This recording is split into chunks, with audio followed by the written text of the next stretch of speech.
Hello students, today we'll discuss the next part of isomerism. In last part we have discussed optical isomerism. Okay, now we'll continue the same point, that is optical isomerism. ठीक आहे. Yes बाळांनो, number of chiral centers find out करूया आपण. Suppose molecule दिलेला असेल तुम्हाला, okay, तर काय नंबर ऑफ कायरल सेंटर्स किंवा काय असिमेट्रिक सेंटर्स तुम्हाला ओळखता आले पाहिजे. बघा, suppose the molecule is, okay, example घेऊया आपण. नंबर ऑफ एक्झाम्पल्स कुठलेही असू शकतील बाळांनो. ठीक आहे. Suppose this is Cl. Second,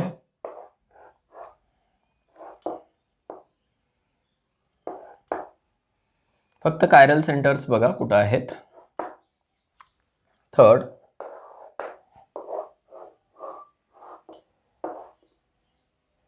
ठीक आहे. हो, आणखीन एक महत्वाचं, स्टेरिओजेनिक सेंटरसाठी GI साठी रणोके तिथे sp2 हायब्रिडाइज्ड कार्बन होतं. हे पण खूप महत्वाचं आहे, तुम्हाला लक्षात आलं पाहिजे हे. येस, कारण तिथं double bond consider, restricted rotation consider केलं होतं बाळांनो आपण, आणि रिंग कन्सिडर केलं होतं. ठीक आहे. पण कायरल सेंटर कसं असलं पाहिजे, sp3 हायब्रिडाइज्ड कार्बन असला पाहिजे. This is again very important, note करा तिथं.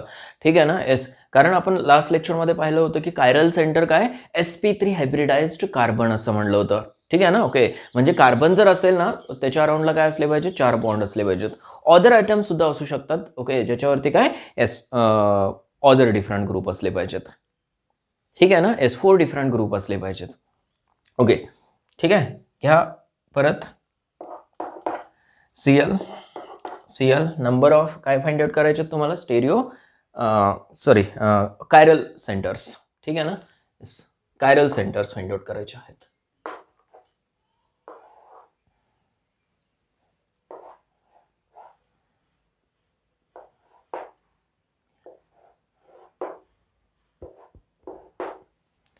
ठीक आहे. खूप केअरफुली बघा.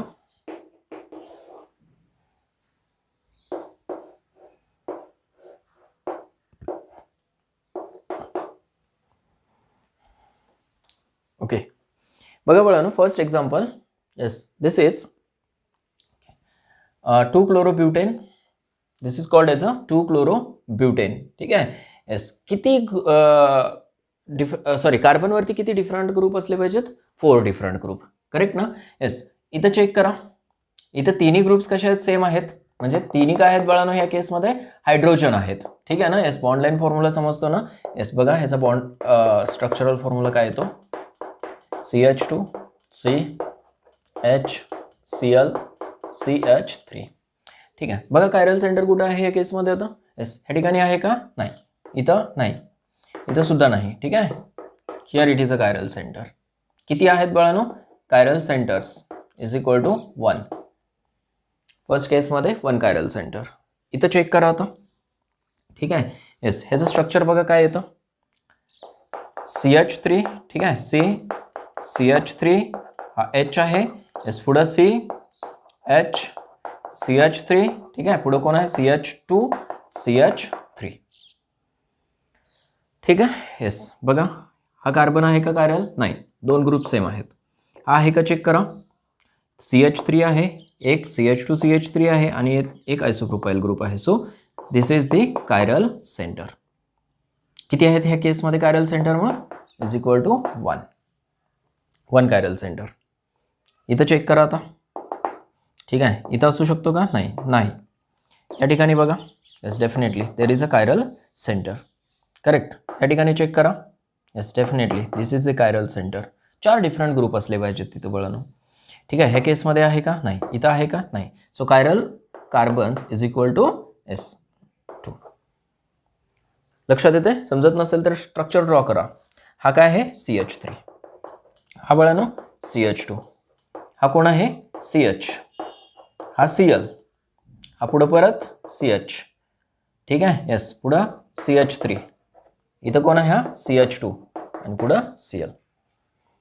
इथं 3 ग्रुप सेम आहेत, इथं 2 ग्रुप सेम आहेत. 4 ग्रुप डिफरंट असले पाहिजेत. ठीक आहे. आता हा एक ग्रुप असणार आहे, हा ग्रुप आणि हा bigger group. So there is a chiral centre.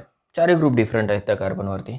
ठीक आहे. इथं येस डेफिनेटली 4 ग्रुप डिफरंट आहेत. हा 1 2 3 आणि 4, 2 कायरल सेंटर्स आहेत. ठीक आहे. ह्या कंपाऊंडमध्ये चेक करा. येस, आता हे दोन्ही ग्रुप कसे आहेत बाळांनो, सेम आहेत. So there is no chiral centre. ठीक आहे. येस, इथं आहे का चेक करा. Yes, definitely there is a chiral centre. So chiral centre okay is equal to 1. इथं चेक करा आता. येस, आता रिंगच्या ओके सॉरी रिंगमध्ये कायरल सेंटर कसं फाइंड आउट करायचं, काय करायचं बघा. ओके, जिथं असिमेट्रिक कार्बन ओके आपल्याला वाटतं ओके, तर काय करायचं, त्या कार्बनपासून रिडिंग चालू करायचं. जर सिमेट्रिकल रिडिंग येत असेल तर there is no s chiral centre. Correct. ठीक आहे. इथं बघा हा CH आहे, समजते ना. CH2 CH2 CH2 CH2 CH2. इकडून चेक करा. CH2 CH2 CH2 CH2 CH2. So there is no chiral centre. का, रिडिंग सेम यायला लागली ना. रिडिंग काय असली पाहिजे, डिफरंट असली पाहिजे. ठीक आहे. So chiral centre is equal to 0. येते का लक्षात हे. ओके, नेक्स्ट बघा.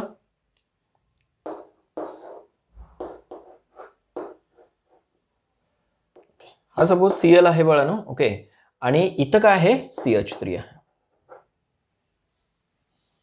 ठीक आहे. येस, बघा कायरल सेंटर्स आहेत का ह्या केसमध्ये आता. येस, ओके, इथून काउंट करूया आपण आता. येस, इथं हायड्रोजन आहे, इथं सुद्धा एक हायड्रोजन आहे. ठीक आहे. 4 डिफरंट ग्रुप आहेत का ह्या केसमध्ये बघा आता. हा Cl आहे, हा H आहे. ठीक आहे ना. येस, हा कार्बन आहे, समजते हे. येस, इथं CH2 CH2 परत CH. करेक्ट. इथं CH2 CH2 CH. म्हणजे कसे सेम यायला लागले ना group. There is no chiral centre. इथं चेक करा आता. ओके, इथं CH आहे बघा ना. ठीक आहे, म्हणजे एक H ग्रुप आहे, CH2 CH2 CH2 CH2 परत CH. सेम ग्रुप यायला लागले. There is no chiral centre. Correct. Group कसे आले पाहिजेत, डिफरंट ग्रुप आले पाहिजेत.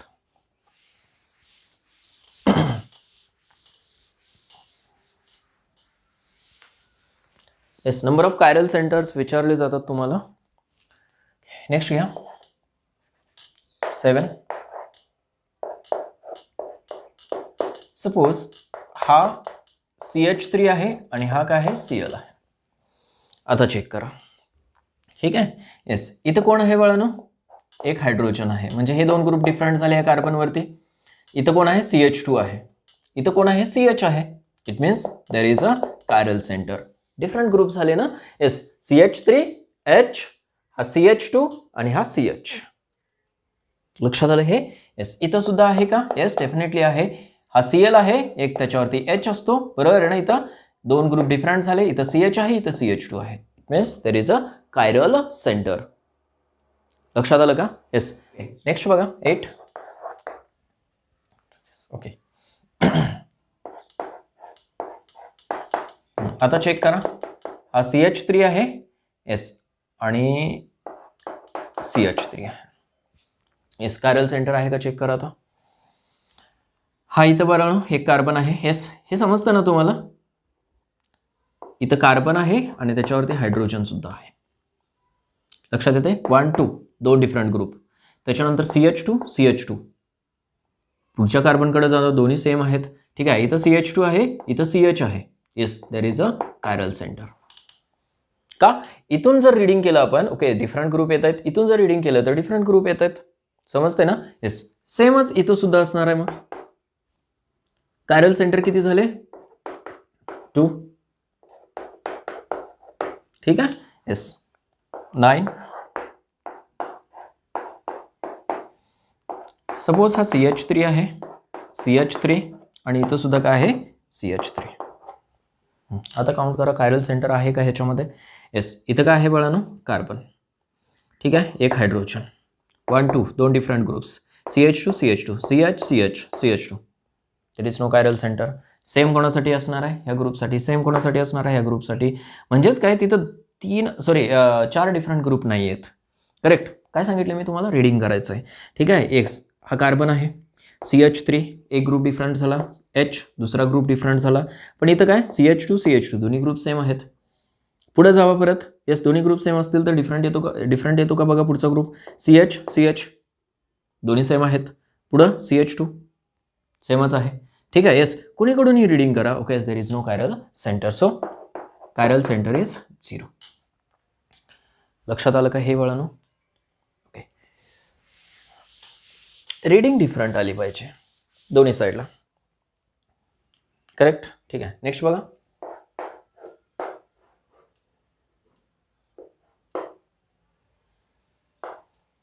Cl Cl. चेक करा whether there is a chiral centre. Yes आहे का सांगा. हां इथे एक हायड्रोजन आहे. हे दोन ग्रुप डिफरंट झाले. ठीक आहे. ओके लेफ्ट हँड साईडनं रीड करा आता. Chlorine H CH2 CH2 CH. इथून बघा CH2 CH2 CH. सेमच रीडिंग आहे. There is no chiral centre. Chiral centre is 0. आलं लक्षात हे. येस नेक्स्ट बघा.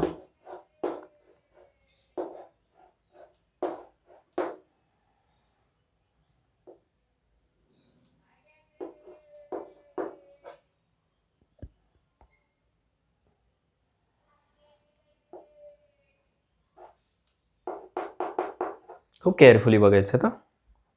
नंबर ऑफ कायरल सेंटर्स किती आहेत. ठीक आहे. येस हा कायरल सेंटर होऊ शकतो का चेक करा आता. इथं काय आहे. एक हायड्रोजन आहे. 1 2 दोन डिफरंट ग्रुप झाले. इथं CH2 आहे. इथं CH आहे. Yes definitely this is chiral centre. आलं ना लक्षात का. कारण इकडं रीडिंग केलं आपण. ओके इथं CH आहे. CH आहे. CH2 CH2 CH2. इथून जर रीडिंग केलं CH2 CH2 CH2 पुढं कोण आहे. CH आहे. म्हणजेच काय रीडिंग डिफरंट यायला लागले. आलं लक्षात. ठीक आहे. ह्या ठिकाणी बघा आता कायरल सेंटर आहे का. इथे एक हायड्रोजन असतो बाळांनो. ठीक आहे. येस ह्या कार्बनसाठी इकडं कोण आहे बघा. CH2 CH2 CH. इकडं चेक करा CH आहे इथं आता. CH CH2. So definitely there is a chiral centre. लक्षात येते का. येस हा चेक करा आता. येस कायरल सेंटर आहे का. इकडे CH2 आहे. इथं CH आहे. ठीक आहे ना. इकडं कोण आहे डायरेक्ट CH आहे. So there is a chiral centre again. समजते का. येस नेक्स्ट बघा इथं हा CH2 आहे. CH आहे. इकडं CH2 CH2 मग CH आहे. So there is again chiral centre. How many chiral centres are there. Yes 1 2 3 4. 4. आलं लक्षात हे. ओके नेक्स्ट बघा.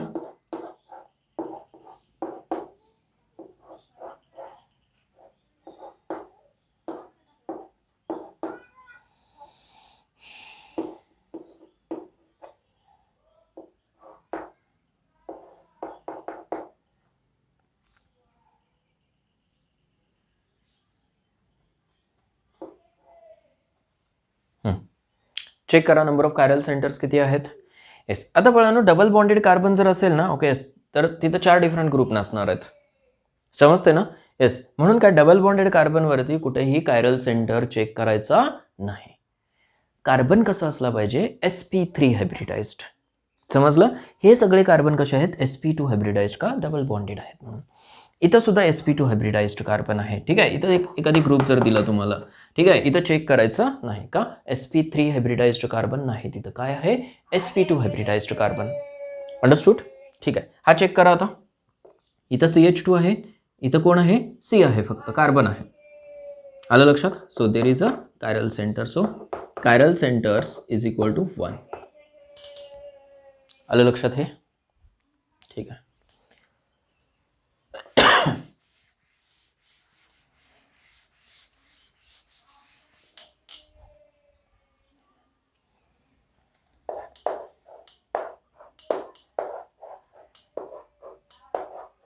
ऑब्झर्व करा बाळांनो आता ह्या स्ट्रक्चरला.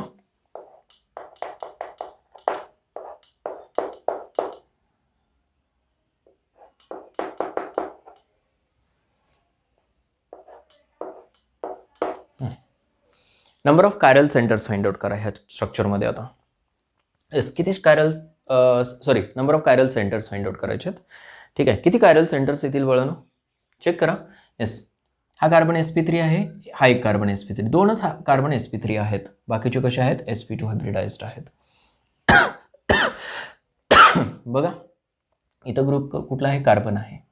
इथं परत कार्बन आहे. पुढे कुठेही जावं तुम्ही कार्बनच दिसतील. म्हणजे सिमेट्रिकल ग्रुप दिसतील तुम्हाला. इथून चेक करा सगळे सिमेट्रिकल ग्रुप दिसतील. सो कायरल सेंटर्स आर 0 किंवा कायरल कार्बन्स आर 0. समजलं हे. येस तिथं कायरल कार्बनच दिसणार नाही तुम्हाला आता. का सगळे ग्रुप सेम आहेत. समजलं ना. येस इथं दोनच ग्रुप डिफरंट आहेत. हा C आहे. हा C आहे. पुढे जा तुम्ही परत, इथं कार्बनाचं इथं कार्बनाचं आहे, पुढे या अजून परत, येस सेमच ग्रुप दिसतील. ठीक आहे, आता काय चेंज करतो बघा ह्याच्यामध्येच, हे स्ट्रक्चर बघा.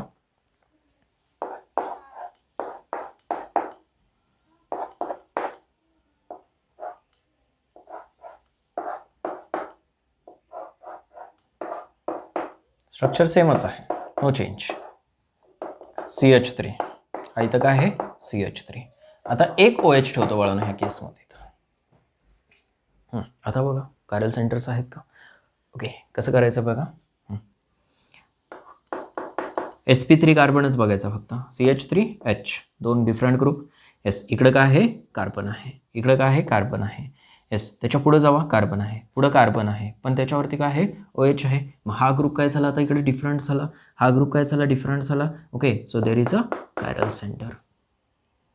ओके, आता ह्या केसमध्ये चेक करा, डेफिनेटली हा ग्रुप डिफरंट होणार आहे, हा ग्रुप डिफरंट होणार आहे. So there is a chiral centre. लक्षात आलं का, हे असं ओळखता आलं पाहिजे तुम्हाला कायरल सेंटर्स. ठीक आहे ना. येस, नेक्स्ट जाऊया बाळांनो आपण, conditions for chirality and optical activity. ठीक आहे, conditions for chirality and optical activity.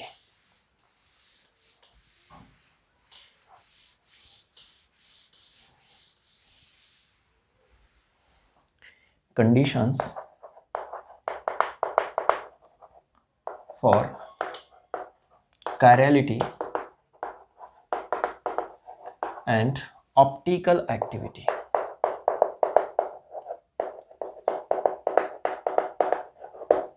Conditions for chirality and optical activity. ठीक आहे, कंडिशन्स काय आहेत बघूया आपण, 1 by 1 बघूया कंडिशन्स. ठीक आहे बाळांनो, फर्स्ट कंडिशन बघा, is that is plane of symmetry. ठीक आहे, प्लेन ऑफ सिमेट्री काय आहे, येस, एखादी कुठलाही ऑब्जेक्ट असेल, ओके, त्या ऑब्जेक्टचे दोन इक्वल पार्ट जर होत असतील बाळांनो आणि ते एकमेकाचे मिरर इमेजेस जर असतील ना, ओके, तर काय म्हणायचं, प्लेन ऑफ सिमेट्री. ठीक आहे, येस बघा, it is an imaginary plane, yes, which divides the molecule into 2 equal halves. समजते ना, which are mirror images of each other. म्हणजे कुठल्याही ऑब्जेक्टला, ओके, येस, तर तुम्ही एक इमॅजिनरी प्लेन जर ॲड केलं त्याच्यावरती, असं इक्वल सेंटरमधून असं काय, येस, एक प्लेन टाकलं, तर दोन इक्वल पार्ट होत असतील आणि ते एकमेकाचे मिरर इमेज असतील ना, तर काय, प्लेन ऑफ सिमेट्री म्हणायचं. ठीक आहे, इथं बघा हा बॉक्स आहे आता. ठीक आहे, येस, इथून जर मी प्लेन टाकला असा, तर दोन इक्वल पार्ट होतात. Definitely there is a plane of symmetry. लक्षात येते ना. येस बघा, इथून जर प्लेन टाकला असं मी, दोन इक्वल पार्ट होतात. ठीक आहे ना. येस, आणि हा पार्ट काय असला पाहिजे, mirror image of other part. दोन्ही काय असले पाहिजेत, एक्झॅक्ट दिसले पाहिजेत. ठीक आहे ना. दिस इज अगेन प्लेन. अशा ओके सिमेट्रीला काय म्हणायचं, प्लेन ऑफ सिमेट्री. समजतंय ना, दोन इक्वल पार्ट होतात ना, म्हणून त्याला सिमेट्री म्हणले. लक्षात येते. येस, सपोज पेन्सिल आहे, पेन्सिल सारखा आहे कन्सिडर करा. ठीक आहे, इथून जर प्लेन टाकला वळण तर दोन इक्वल पार्ट होतील. ठीक आहे. एफ हाफ पेन्सिल जर मिरर समोर ठेवली तर काय ती फुल होते वळण, बरोबर आहे ना. हाफ ठेवली तर अशी फुल होते, कारण हाच पार्ट कुठं दिसतो, मिररमध्ये दिसतो. करेक्ट ना. येस, असं सुद्धा प्लेन टाकू शकता तुम्ही, बरोबर आहे ना. ओके, दोन इक्वल पार्ट होतील त्याचे. येस, आता कार्बन कार्बन डबल बॉन्ड जो आहे बाळांनो, ऑलवेज काय असतो, प्लेनमध्ये असतो. दिस इज अ प्लेनर. ठीक आहे, हा प्लेन आहे. म्हणजेच काय, हा बोर्ड आहे सपोज, त्या बोर्डच्या मध्ये जर कार्बन कार्बन डबल बॉन्ड असं ठेवलं, ओके, तर तो एक्झॅक्टली कशामध्ये येतो, प्लेनमध्ये येतो. प्लेनर स्ट्रक्चर आहे त्याचं. sp2 हायब्रिडाइज्ड कार्बन जर असेल तर तो काय असतो, प्लेनर असतो बाळांनो. समजलं. There is a plane of symmetry. Okay, आता ह्या कंपाऊंडचा विचार करा. सपोज मी इथं प्लेन टाकलं असं, ठीक आहे ना. सपोज असा मिरर ठेवलेला कन्सिडर करा. ठीक आहे, हा जो पार्ट आहे मिररमध्ये एक्झॅक्टली असा दिसतो. करेक्ट ना. So this is a plane or mirror. So this is called as a plane of symmetry. लक्षात येते. प्लेन ऑफ सिमेट्री का म्हणायचं, कारण काय, त्याचे दोन इक्वल पार्ट होतात. ठीक आहे, आणि हा जो पार्ट आहे एक्झॅक्ट मिरर इमेज ऑफ काय असणार आहे, हा पार्ट असणार आहे. ठीक आहे. This compound is called as a meso compound. Meso. ठीक आहे. And this compound is named as a tartaric acid. Tartaric acid. लक्षात येते? येस. इथं सुद्धा बघा 2 इक्वल पार्ट होतात का? होतात. So this is also called as a meso compound. Meso. त्याचं नॉमेनक्लेचर काय आहे? S butane 2,3 diol. Butane 2,3 diol. येते का लक्षात? येस. हा बघा डेफिनेटली 2 इक्वल पार्ट होतात आणि हा पार्ट काय असणार? Exact mirror image of this one. ठीक आहे ना. असं मिरर जर ठेवला आपण, ओके, तो मिररमध्ये कसं दिसेल? लक्षात येते? Yes. This is again meso compound. Meso. लक्षात येते का बघा? 2 इक्वल पार्ट होत असतील एखाद्या कंपाऊंडची, त्याला म्हणायचं मेसो. येस. 2,3 डायक्लोरो ब्युटेन. 2,3 डायक्लोरो ब्युटेन. समजलं हे बळानं? येस. आता जर मिरर इमेज असेल तर मॉलिक्यूल कायरल असतो, ऑप्टिकली ॲक्टिव्ह असतो, अकायरल असतो की ऑप्टिकली इनॅक्टिव्ह असतो? हे महत्त्वाचं आहे. ठीक आहे ना? येस. इथं नोट करूया आपण.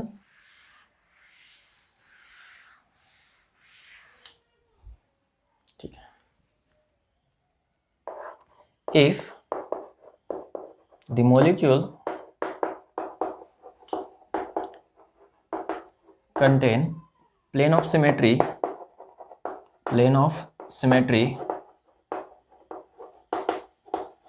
then it is achiral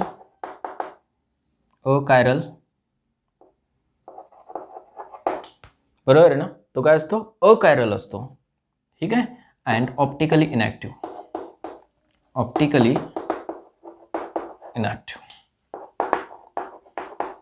लक्षात ठेवा आता. ठीक आहे. अकायरल जर असेल बरोबर मॉलिक्यूल, ओके, तर काय असतो? तो ऑप्टिकली इनॅक्टिव्ह असतो. म्हणजेच काय? प्लेन ऑफ सिमेट्री जर असेल त्याच्यामध्ये तर तो काय? कायरल नसतो, अकायरल असतो. ठीक आहे. आणि ऑप्टिकली इनॅक्टिव्ह असतो. समजलं हे? येस. ओके. पुढे जाऊया आता.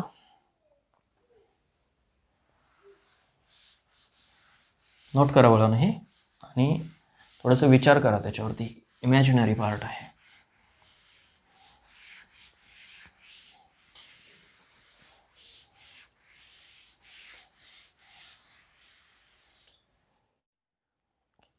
नेक्स्ट पॉईंट बघा बळानो आता. Yes. That is centre of symmetry. ठीक आहे. मॉलिक्यूलच्या सेंटरमधून एखादी लाईन जर ड्रॉ केली आपण, मॉलिक्यूलच्या काय म्हणतो मी? सेंटरमध्ये. ठीक आहे. येस. त्या लाईनच्या दोन्ही टोकाला किंवा काय दोन्ही साईडला जर सेम ग्रुप येत असतील किंवा सेम एन्व्हायरमेंट येत असेल बळानो, okay, then that is called as a center of symmetry. लक्षात येते का? येस. बघा suppose this is the center of, okay, is this molecule. ठीक आहे. And one line is drawn from this end to this end like this. लक्षात येते का? बघा एक स्ट्रेट लाईन ड्रॉ केलेली आहे. ठीक आहे. इथं सेम एन्व्हायरमेंट आलेलं आहे म्हणजे सीएल आलेला आहे, इथं सुद्धा सीएल आहे.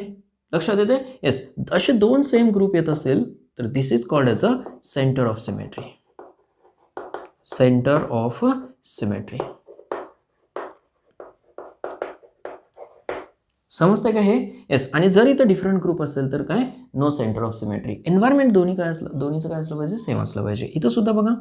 येस. अशी एक लाईन ड्रॉ केली आपण सेंटरमधून तर काय? येस. दोन्ही एंडला बघा सेम ग्रुप येतात. This is called as a center of symmetry.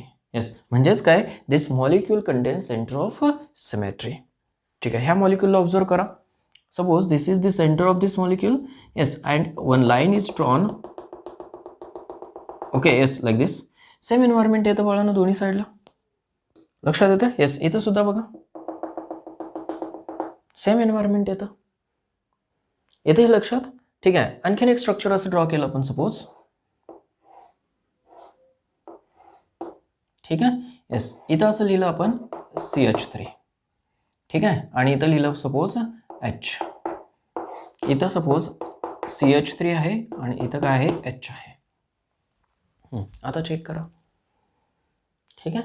इथं जर आपण सेंटरमधून अशी एक लाईन ड्रॉ केली, असं तर ड्रॉ करू शकणार नाही आपण. आता सेंटरमधून गेली पाहिजे ती line.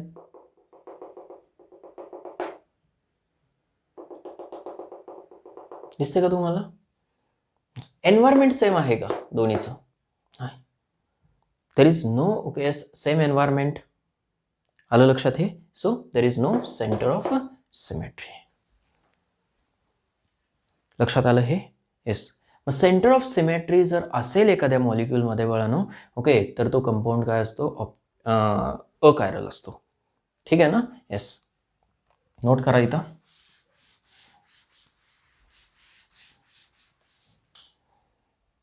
If center of symmetry is present, then the molecule is achiral. Achiral means समजलंय ना तुम्हाला? Not chiral. लक्षात येत आहे? Yes. And optically inactive.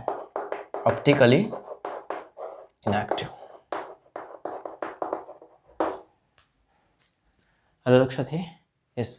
मॉलिक्यूलमध्ये जर सेंटर ऑफ सिमेट्री असेल, येस, तर काय मॉलिक्यूल्स काय असतात? ऑप्टिकली इनॅक्टिव्ह असतात आणि काय अकायरल असतात, मीन्स नॉट कायरल. आलं लक्षात हे? येस. नेक्स्ट पॉईंट बघूया आता. Yes.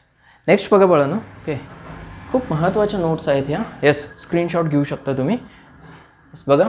First, chirality is necessary and sufficient condition for molecule to be an optically active.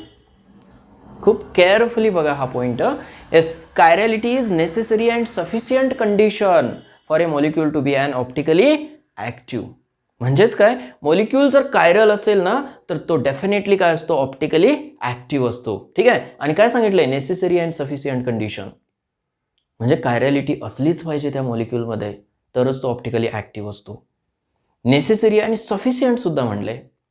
म्हणजेच काय? Yes, it is sufficient for judging the molecule whether it is optically active or not. लक्षात आलं हे? Yes. Next point बघा. If the molecule having plane of symmetry or center of symmetry, it is optically inactive or yes, not chiral, achiral. लक्षात येते का बघा? Yes, मॉलिक्यूलमध्ये जर plain of symmetry असेल किंवा सेंटर ऑफ सिमेट्री असेल, ओके, तर तो ऑप्टिकली इनॅक्टिव्ह असतो. ठीक आहे. आणि डेफिनेटली तो काय असणार आहे? अकायरल असणार आहे.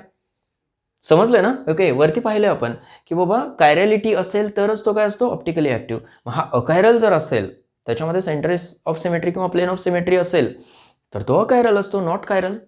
So it is optically inactive.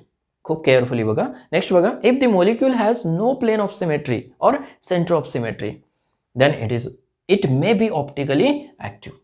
Underline करायचं. It may be optically active. जर त्याच्यामध्ये प्लेन ऑफ सिमेट्री नाही किंवा सेंटर ऑफ सिमेट्री नाही, येस, तर तो ऑप्टिकली ॲक्टिव्ह असू शकतो. शक्यता आहे तिथं.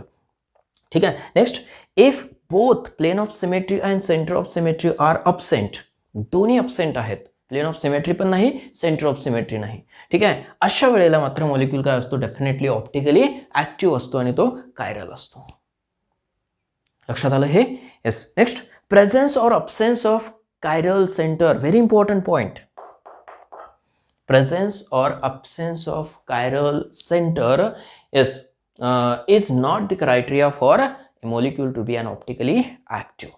बघा, chiral center असेल किंवा नसेल, ठीक आहे, chiral center is not the criteria for the optical activity. Main criteria काय आहे? कायरॅलिटी आहे. आलं लक्षात? त्या मॉलिक्यूलमध्ये कायरल सेंटर असेलच असं नाहीये, पण एक जर कायरल सेंटर जर असेल ना बाळांनो, तर तो डेफिनेटली काय असतो? ऑप्टिकली ॲक्टिव्ह असतो. Understood? See here. But if one chiral centre is present, then the molecule is optically active. Compulsory बघायचं त्याच्यामध्ये. त्या मॉलिक्यूलमध्ये एक जर कायरल सेंटर असेल ना, तर तो ऑप्टिकली ॲक्टिव्हच असतो. समजलं का हे? येस. हे पॉईंट्स नोट करा, खूप महत्त्वाचे आहेत. त्याच्यामध्ये एक एक्सेप्शन आहे बाळांनो, दॅट इज 3 डिग्री अमाइन. ठीक आहे. येस, बघा, हा अमाइन आहे, त्याच्यावरती एक लोन पेअर ऑफ इलेक्ट्रॉन असते. ठीक आहे ना, एक पेअर असते लोन पेअरची. ठीक आहे. This is suppose R dash, this is R double dash and this is R triple dash. हे तिन्ही ग्रुप कसे आहेत? डिफरंट आहेत, with one lone pair of electron. ठीक आहे ना, हे एक्सेप्शन आहे. ह्याच्यामध्ये एक कायरल सेंटर आहे बाळांनो, this is chiral centre, but this is exception. ठीक आहे, दिस इज ऑप्टिकली इनॅक्टिव्ह.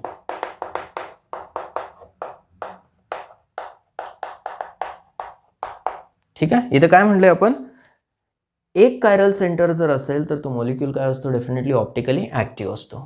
ठीक आहे ना, पण 3 डिग्री अमाईनला सोडून ज्या अमाईन्समध्ये हे चारही ग्रुप डिफरंट आहेत, म्हणजे इन्क्लुडिंग लोन पेअर आणि हे 3 ग्रुप्स डिफरंट आहेत, ओके, असा अमाईन ओके ऑप्टिकल ॲक्टिव्हिटी दाखवत नाही. ते पुढं स्टडी करूया आपण, तो ऑप्टिकल ॲक्टिव्हिटी का दाखवत नाही वगैरे. फक्त एक लक्षात ठेवा, एक्सेप्शन आहे ते. क्लिअर आहे हे? येस. आता एक टेबल बनवूया आपण. ठीक आहे, त्याच्यामध्ये सपोज मॉलिक्यूलमध्ये कायरल सेंटर आहे, प्लेन ऑफ सिमेट्री आहे, सेंटर ऑफ सिमेट्री आहे. अशा वेळेला तो कायरल असतो, अकायरल असतो, ऑप्टिकली ॲक्टिव्ह असतो की इनॅक्टिव्ह असतो. त्याच्यासाठी काय करूया आपण, एक टेबल बनवूया. ठीक आहे ना, ओके. हा टेबल बघा बाळांनो, खूप महत्त्वाचा टेबल आहे. ह्या टेबलवरनं सगळं समजतं तुम्हाला की बाबा कुठला मॉलिक्यूल कायरल आहे, कुठला मॉलिक्यूल ऑप्टिकली इनॅक्टिव्ह आहे, कुठला ॲक्टिव्ह आहे. ह्या सगळ्या गोष्टी ह्या टेबलमध्ये ओके समराईज केलेल्या आहेत. ठीक आहे, चेक करा. हा कॉलम कशासाठी आहे, कायरल सेंटरसाठी, हा प्लेन ऑफ सिमेट्रीसाठी, हा सेंटर ऑफ सिमेट्रीसाठी, हा कायरॅलिटीसाठी, म्हणजे whether molecule is chiral or not. ठीक आहे, आणि ऑप्टिकल ॲक्टिव्हिटीसाठी. ठीक आहे, क्रॉस केला तर ऑप्टिकली इनॅक्टिव्ह, आणि काय स्टिक मार्क केलेलं असेल तर असं काय ऑप्टिकली ॲक्टिव्ह. ठीक आहे, चेक करा. सपोज मॉलिक्यूलमध्ये कायरल सेंटर आहे. ठीक आहे, प्लेन ऑफ सिमेट्री पण आहे, सेंटर ऑफ सिमेट्री पण आहे. बघा केअरफुली बघा, कायरल सेंटर आहे त्या मॉलिक्यूलमध्ये, एक कायरल सेंटर आहे, 2 कायरल सेंटर असतील, 3 कायरल, किती असू शकतात ते. ठीक आहे ना, कायरल सेंटर आहे, पण प्लेन ऑफ सिमेट्री पण आहे मॉलिक्यूलमध्ये आणि सेंटर ऑफ सिमेट्री पण आहे. हे 2 जर असतील ना बाळांनो, ओके, तर काय definitely it is a chiral, means it is not a chiral and it is optically inactive. समजते ना, कायरल सेंटर जरी असला ओके तर हे अब्सेंट असले पाहिजेत. समजलं ना, ओके, तरच मॉलिक्यूल काय असतो, ऑप्टिकली ॲक्टिव्ह असतो, अदरवाईज नाही. ठीक आहे, बघा इथं परत कायरल सेंटर आहे, कायरल सेंटर पण आहे, पण त्याच्यामध्ये प्लेन ऑफ सिमेट्री आहे बाळांनो, सेंटर ऑफ सिमेट्री नाही. प्लेन ऑफ सिमेट्री जरी असेल ना त्याच्यामध्ये तर काय optically inactive and achiral, not chiral. समजलं ना, म्हणजे हे खूप महत्त्वाचं आहे. त्याच्यामध्ये प्लेन ऑफ सिमेट्री नसायला पाहिजे, म्हणजे ह्या दोन्ही ओके गोष्टी त्याच्यामध्ये नसायला पाहिजे. समजलं? आता इथं बघा कायरल सेंटर आहे, पण ह्या 2 गोष्टी नाहीत इथं. ठीक आहे, प्लेन ऑफ सिमेट्री नाही, सेंटर ऑफ सिमेट्री नाही. डेफिनेटली ते दोन्ही काय आहेत, कायरल आणि ऑप्टिकली ॲक्टिव्ह. आणखीन एक महत्त्वाचं, जर तो कायरल असेल ना तर ऑप्टिकली ॲक्टिव्हच असतो. समजलं ना, ऑप्टिकल ॲक्टिव्हिटी शो करतो तो. नेक्स्ट, आता इथं बघा कायरल सेंटर आहे का, नाही, कायरल सेंटर अब्सेंट आहे. ठीक आहे, प्लेन ऑफ सिमेट्री पण अब्सेंट आहे, सेंटर ऑफ सिमेट्री. बघा खूप केअरफुली, कायरल सेंटर नाही ह्या केसमध्ये. आता आलं का लक्षात? ठीक आहे, पण सायमल्टेनियसली इथं प्लेन ऑफ सिमेट्री पण नाही, सेंटर ऑफ सिमेट्री पण नाही. डेफिनेटली तो काय असतो, कायरल आणि काय ऑप्टिकली ॲक्टिव्ह. बघा जरी कायरल सेंटर नसेल, त्याच्यामुळेच लिहिलंय आपण तिथं की chiral centre is not the criteria for optical activity and chirality. येते का लक्षात? ठीक आहे, मग कायरल सेंटरवरती डिपेंड नाही येते ऑप्टिकल ॲक्टिव्हिटी, तर ह्या 2 गोष्टींवरती डिपेंड आहे. हे नसलं पाहिजे तर तो कायरल असतो. ठीक आहे, इथं बघा आता कायरल सेंटर नाही, पण प्लेन ऑफ सिमेट्री आहे, सेंटर ऑफ सिमेट्री आहे. बघा कायरल सेंटर अब्सेंट आहे, पण ह्या दोन्ही गोष्टी आहेत, प्लेन ऑफ सिमेट्री आहे आणि सेंटर ऑफ सिमेट्री आहे. अशा वेळेला काय ऑप्टिकली इनॅक्टिव्ह अँड अकायरल. लक्षात आलं का हे? नेक्स्ट, कायरल सेंटर अब्सेंट आहे, पण प्लेन ऑफ सिमेट्री आहे. बघा ना केअरफुली, कायरल सेंटर अब्सेंट आहे, नाही कायरल सेंटर, पण प्लेन ऑफ सिमेट्री आहे त्याच्यामध्ये, सेंटर ऑफ सिमेट्री नाही. आलं लक्षात हे? मग एक आहे ना प्लेन ऑफ सिमेट्री, तर डेफिनेटली तो काय झाला, अकायरल आणि ऑप्टिकली इनॅक्टिव्ह. समजलं क्रायटेरिया काय आहे? ह्याच्यामधला एक सुद्धा प्रेझेंट नसला पाहिजे. मेन हे आहेत 2. ठीक आहे ना, दोन्ही अब्सेंट असायला पाहिजे त्याच्यामध्ये. एक जरी प्रेझेंट असेल ना तर तो काय होतो, ऑप्टिकली इनॅक्टिव्ह होतो, अकायरल होतो. ठीक आहे. इथं सुद्धा बघा आता कायरल सेंटर नाही, अब्सेंट आहे. येस, पण काय सेंटर ऑफ सिमेट्री आहे. समजलं का? एक जरी प्रेझेंट असेल ना दोन्ही मधला तर तो काय होतो, अकायरल होतो आणि ऑप्टिकली इनॅक्टिव्ह होतो. लक्षात आलं का टेबल? ओके, खूप केअरफुली करा आता हा टेबल. ठीक आहे. येस, ऑप्टिकल ॲक्टिव्हिटी आणि कायरॅलिटी ह्या टेबलवरती डिपेंड आहे. लक्षात आलं बाळांनो हे? Yes, today will stop here. Okay, all the best.